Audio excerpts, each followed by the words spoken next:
आप देख रहे हैं सत्यमेव टाइम्स। मैं हूं आपके साथ हर्षिता। प्रधानमंत्री मोदी के द्वारा कृषि बिल वापसी की घोषणा के अब राजनीतिक गलियारों में बहस का मुद्दा बन बैठा है।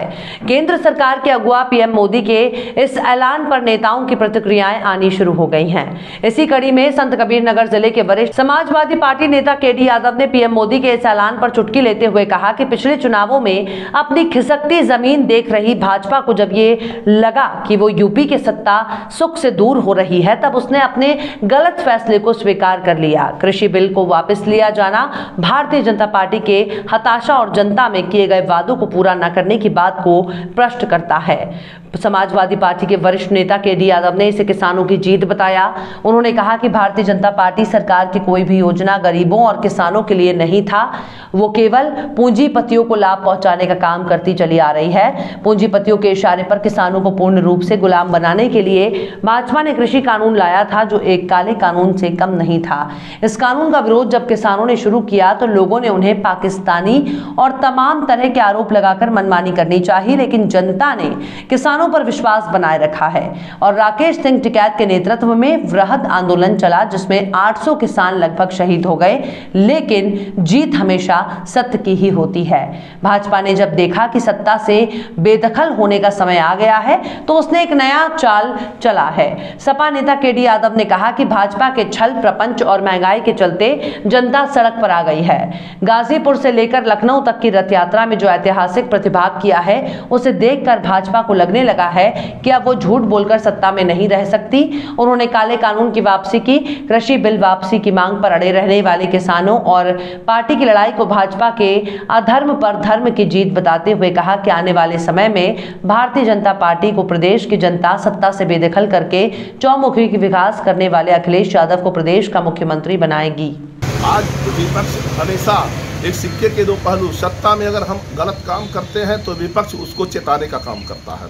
आज जिस तरह से इन लोगों ने तानाशाही रवैया, चूंकि जनता ने जिस चीज को बहुमत ज्यादा मिल जाती है वो घमंड में चूर हो जाता है। डॉक्टर राम मनोहर लोहिया ने कहा था कि अगर सत्ता में पूर्ण बहुमत किसी को दे दोगे तो वो तानाशाह हो जाएगा और गलत तरीके से वह काम करना शुरू कर देगा।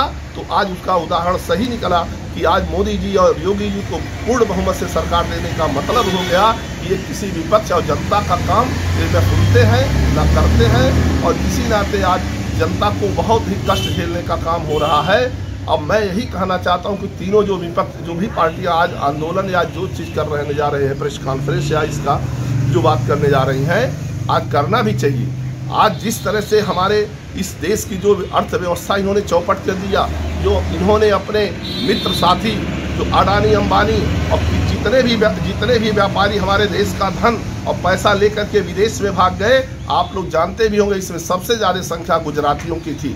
गुजराती कभी आज देश के बारे में नहीं सोचा है। जब भी कोई आतंकवादी घुसता है तो गुजरात के माध्यम से घुसता है, क्योंकि उन्हें देश से कोई लेना देना, उन्हें केवल व्यापार से मतलब होता है। इस नाते हमारा प्रधानमंत्री गुजराती जो उत्तर प्रदेश में आकर के पूर्वांचल से यहाँ से एमपी होकर के गया, प्रधानमंत्री बना, लेकिन आज हमें फक्र है कि हमारा नेता उत्तर प्रदेश अखिलेश यादव जी उत्तर प्रदेश में उन्होंने पूर्वांचल से जो हुंकार भरा है, लोगों ने हाथों हाथ उठाया है। इससे लगता है आने वाले वक्त में बहुत बड़ा परिवर्तन होने जा रहा उत्तर प्रदेश से लेकर पूरे देश में। मैं अपने नेता को धन्यवाद देता हूँ कि आप किसानों, नौजवानों, बेरोजगारों और जितने व्यापारियों सबकी बात आप जो करते हैं, इससे जनता आप पे विश्वास करें। ये जीत जो है यहाँ के भारतवासियों की जीत है। जब शास्त्री जी ने कहा था जय जवान जय किसान, तो मैं भी कहना चाहता हूं जब तक जवान और किसान एक साथ रहेंगे, ये मोदी जैसे प्रधानमंत्री या मोदी जैसे तानाशाह नेता इस भारत में ज़्यादा दिन नहीं टिक सकते। ये बहुत बड़े व्यापारी हैं, ये हर जगह लाभ देखते हैं। आज इन्हें लगा हमारी कुर्सी जा रही है, तो ये 3 कानून इन्हें वापस करने के लिए नाक रगड़ करके वापस कर रहे हैं। तो इन्हें तो चिंता बहुत बड़ी है कि हमारी कुर्सी जा रही। इसके बाद जितना मैंने जो प्रधानमंत्री अपना केयर फंड व्यक्तिगत किया है, जो चुनाव में पैसा को खूब लुटा करके जनता को कोई वोट को लेना चाहते हैं, अब की बार ये सब नहीं चलेगा। जनता अब की बार इन्हें सबक सिखाएगा।